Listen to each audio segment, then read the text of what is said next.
టాలీవుడ్ లో షూటింగ్స్ బంద్ అయ్యాయి. కార్మికులకు వేతనాల పెంపు వ్యవహారం కొలిక్కి రాకపోవడంతో సమ్మెను ఉధృతం చేశారు కార్మికులు. షూటింగ్స్ కు ఫుల్ స్టాప్ పెట్టారు.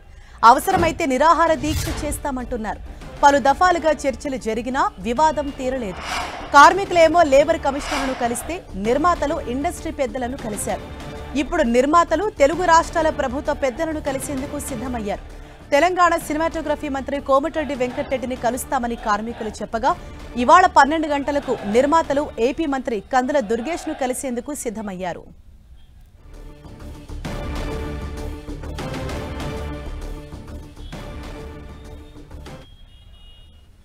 ఇదే విషయంపై మరింత సమాచారం మా ప్రతినిధి కిరణ్ మనకు అందిస్తారు. కిరణ్, అసలు మొత్తంగా ఏం జరుగుతోంది? ఒకవైపు ఏమో నిర్మాతలు ఇటు ఏపీ మినిస్టర్ను కలిసేందుకు రెడీ అవుతే, మరోవైపు ఇటు కార్మికులు మాత్రం మంత్రి కోమటిరెడ్డిని కలిసేందుకు సిద్ధమయ్యారు. మరి ఈ వివాదం ఎక్కడికి దారి తీయబోతోంది? అసలు ఏం జరుగుతోంది?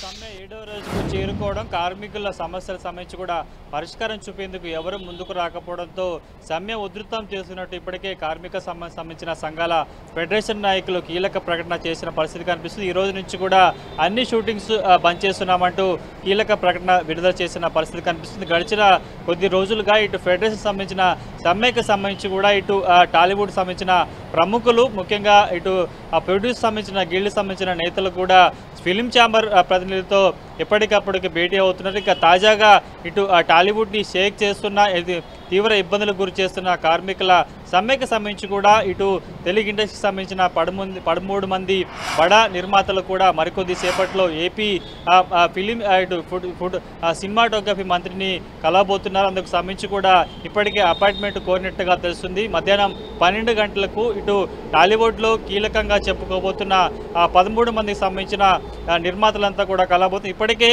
పలుమార్లకు సంబంధించి కూడా ఇటు కార్మికులు పెట్టిన డిమాండ్లకు సంబంధించి కూడా ఛాంబర్ ఆఫ్ కామర్స్తో ఇటు ఇరుపక్షాలకు సంబంధించి ఓవైపు ప్రొడ్యూసర్ సంబంధించిన గిల్డ్ సంబంధించిన నేతలతో పాటు ఇటు ఫెడరేషన్ సంబంధించిన ముఖ్య నాయకులు కూడా పలు దఫాలుగా చర్చలు జరిపారు. కానీ అవి విఫలమవుతూ వచ్చిన పరిస్థితి కనిపిస్తుంది. ఇక ముఖ్యంగా తెలంగాణ ప్రభుత్వానికి సంబంధించి చూసుకుంటే కూడా తెలంగాణలో ఫిలిం కార్మికులకు సంబంధించిన పరిరక్షణ కోసం, వారి సంక్షేమం కోసం ఇప్పటికే తెలంగాణ ఫిలిం డెవలప్మెంట్ కార్పొరేషన్ ఏర్పడినందుకు తెలుగు ఇండస్ట్రీకి సంబంధించిన ఒక కీలక నిర్మాత దిల్ రాజు కూడా దానికి చైర్మన్గా ఉన్నారు. ఇప్పటి వరకు ఆయనతో ఇక్కడ ఇరుపక్షాలకు సంబంధించి కేవలం ఆయన నిర్మాతగా ఉన్నారు. మరోవైపు తెలంగాణ ఫిలిం డెవలప్మెంట్ సంబంధించిన చైర్మన్గా ఉన్నారు. కానీ ఫెడరేషన్ సంబంధించిన నాయకులు కూడా ఇప్పటి వరకు ఆయన వద్దకు వెళ్ళలేదు. కేవలం నిర్మాతలు మాత్రమే ఛాంబర్ ఆఫ్ కామర్స్తో పాటు ఆయన వద్దకు పలు డిమాండ్లు తీసుకొచ్చినట్టు తెలుస్తుంది. తాజాగా ఈ అంశానికి సంబంధించి కూడా తెలంగాణ ప్రభుత్వం ఇటు గత కొద్ది రోజుల క్రితం కోమటిరెడ్డి అపాయింట్మెంట్ కోరినప్పుడు కూడా సినిమా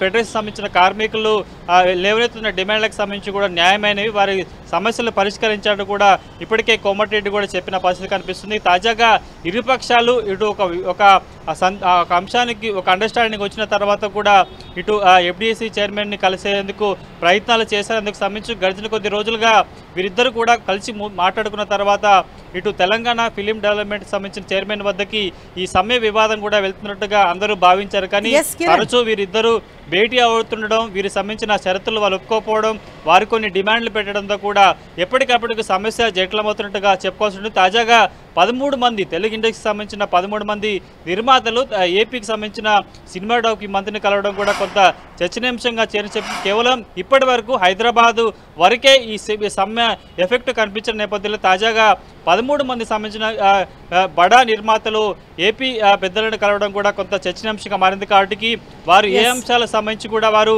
అక్కడ ఆ మంత్రితో మాట్లాడబోతున్నారు ఏంటన్నది కూడా సర్వత్రా ఆసక్తి నెలకొన్న పరిస్థితి కనిపిస్తుంది. ఇక ఈ రోజు నుంచి కూడా అన్ని ఇప్పటివరకు ఏంటంటే కేవలం షెడ్యూల్లో ఉండేవి వాటిని మాత్రమే తాము కొనసాగిస్తామని చెప్పే ప్రయత్నం చేశారు. ఈ రోజు నుంచి అన్ని షూటింగ్లు కూడా బంద్ చేస్తామని చెప్పిన నేపథ్యంలో 13 మంది కీలక సంబంధించిన నిర్మాతలు ఏపీ సినిమాటోగ్రఫీ మంత్రిని కలవడం వెనుక ఆంతర్యం ఏందని కూడా అందరూ ఆసక్తిగా ఎదురు చూస్తున్న పరిస్థితి కనిపిస్తుంది. హరీష, కిరణ్, అంటే ఇప్పటికే ఆల్మోస్ట్ వారం దాటింది, సినిమా షూటింగ్స్ అన్ని బంద్ అయిపోయాయి. అయితే మరోవైపు ఇటు నిర్మాతలు మాత్రం కొన్ని షరతులతో మేము ఓకే వేతనాలు పెంచడానికి, అది కూడా పలు దఫాలుగా పెంచుతామని చెప్పేసి అన్నారు.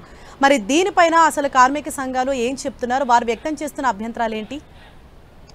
చూసుకోవచ్చు 2 రోజుల క్రితం కూడా ఇటు ఫెడరేషన్ సంబంధించిన నేతలకు సంబంధించి కాదు 30% తమకు వేతన సవరణ జరగాలి. ఇక మరొక 4 డిమాండ్లకు సంబంధించి కూడా 6 to 6, 9 to 9 సంబంధించిన దాంట్లో కూడా తమకి కొంత వ్యత్యాసం కావాలంటూ కూడా చెప్పే ప్రయత్నం చేశారు. కానీ ఇటు గడిచిన కొద్ది రోజులుగా ఫెడరేషన్ సంబంధించిన నేతలు 30% వేతన సవరణతో పాటు 4 ప్రధాన డిమాండ్లను కూడా ఇటు ప్రొడ్యూసర్ ముందు ఉంచారు. కానీ వారు మాత్రం కేవలం అందులో అన్ని సమస్యలు కాకుండా కొద్ది రోజుల క్రితం కూడా కేవలం మొదటి దఫాగా 2000 లోపు సంబంధించిన ఎవరైతే కార్మికులు వేతనం తీసుకుంటే వారికి మాత్రమే పెంపు చేస్తామంటూ ఒక ప్రతిపాదన పెట్టారు. 15, 5%, అదేవిధంగా 3 ఏళ్లలో కూడా కేవలం 20% పైగా మాత్రమే పెంచుతామంటూ కూడా కొన్ని ప్రకటన చేయడంతో కూడా దానికి సంబంధించి తాము సమ్మతంగా లేమంటూ ఫెడరేషన్ నాయకులు కూడా నిన్న కీలక సమావేశమయ్యారు. 24 క్రాఫ్ట్కి సంబంధించిన కార్మిక యూనియన్లన్నీ కూడా ఏకతాటి మీదకి వచ్చి కేవలం 2000 సంబంధించిన వారికి మాత్రమే వేతన సవరణ చేస్తామని చెప్పడం సరైనది కాదు. 24 క్రాఫ్ట్కి సంబంధించిన